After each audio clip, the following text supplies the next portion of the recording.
man, like she was waiting for someone to cross it. Even Marcus used to joke that Lena and his mother talked more to each other than they ever talked to him, but I don't think he ever wondered why. The truth is, Lena knew something about Marcus's past, something he didn't realize she knew. And that secret? It's the reason none of the women in his life ever really left his orbit. Some stories begin with love. This one begins with the woman who never truly walked away. Most people assume Tessa met Marcus first, but that's not how this part of the story goes.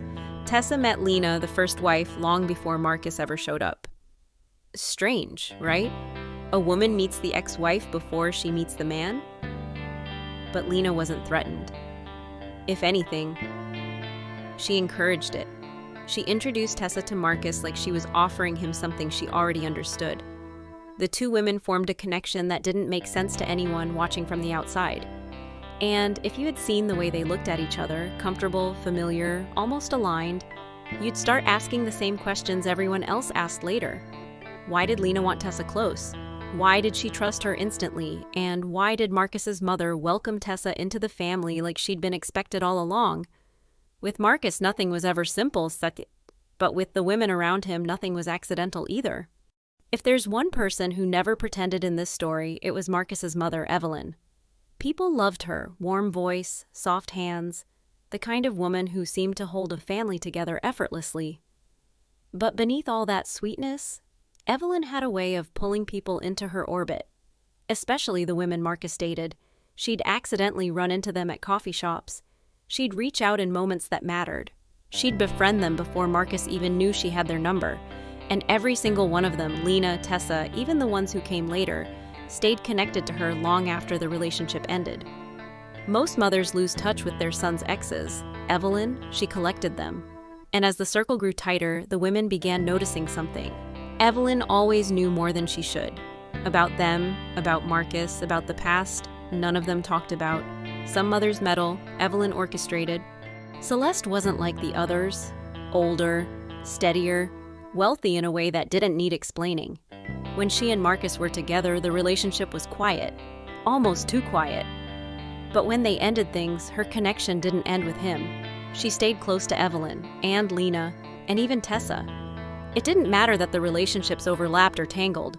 Somehow, Celeste fit into the circle like she'd always been there. What made her different was the way she watched people, like she already knew how every story would play out. Some said she was manipulative, some said she was dangerous, but the truth? Celeste wasn't the one pulling strings. She was the one who understood the strings better than anyone. And she knew something none of the others had fully realized yet. The circle around Marcus didn't form naturally. Someone built it. Rowan was different from all the others. Too young, too old, or too unpredictable depending on who was telling the story. She didn't fall into Marcus's life the way the rest of them did. She stumbled in, stayed longer than she meant to, and then tried to run. But even after she left him, she never escaped the women. They kept showing up, Lena checking in, Tessa asking questions, Celeste watching quietly from the background. And Evelyn, always Evelyn, welcoming her like she'd been part of the family for decades. Rowan didn't understand why until she discovered something she shouldn't have. Something about Marcus and Lena's divorce, something Lena didn't know Rowan knew. And once Rowan learned the truth, she realized the thing every woman eventually learns. You don't date Marcus Hale. You get absorbed into the circle built around him, and the only way out is through the truth they're all protecting. The women begin talking to each other without Marcus. Lena, Tessa, Celeste, and Rowan meet for coffee. An odd, accidental, we just happened to be here situation orchestrated quietly by Evelyn. During this meeting, they realize something unsettling. They all remember Marcus differently. Same stories, different versions, different dates, different details. A man can be complicated, but contradictions this precise? That's something else. For the first time, they wonder, what exactly has Marcus been hiding? And why did none of them notice the gaps until they talked to one another?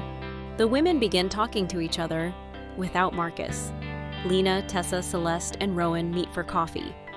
An odd, accidental, we just happened to be here situation orchestrated quietly by Evelyn. During this meeting, they realize something unsettling. They all remember Marcus differently. Same stories, different versions, different dates, different details. A man can be complicated, but contradictions this precise? That's something else. For the first time, they wonder, what exactly has Marcus been hiding? And why did none of them notice the gaps until they talked to one another? Evelyn always had a way of touching a hand, a shoulder, a cheek, like she was blessing whoever she spoke to. But at lunch with Rowan, her gentleness carried an undertow. "You must stop digging," she said softly. "Some things are better left inside the people who survived them." When Rowan asked how Evelyn knew she had found the drawer, Evelyn smiled. A mother's smile, practiced and patient.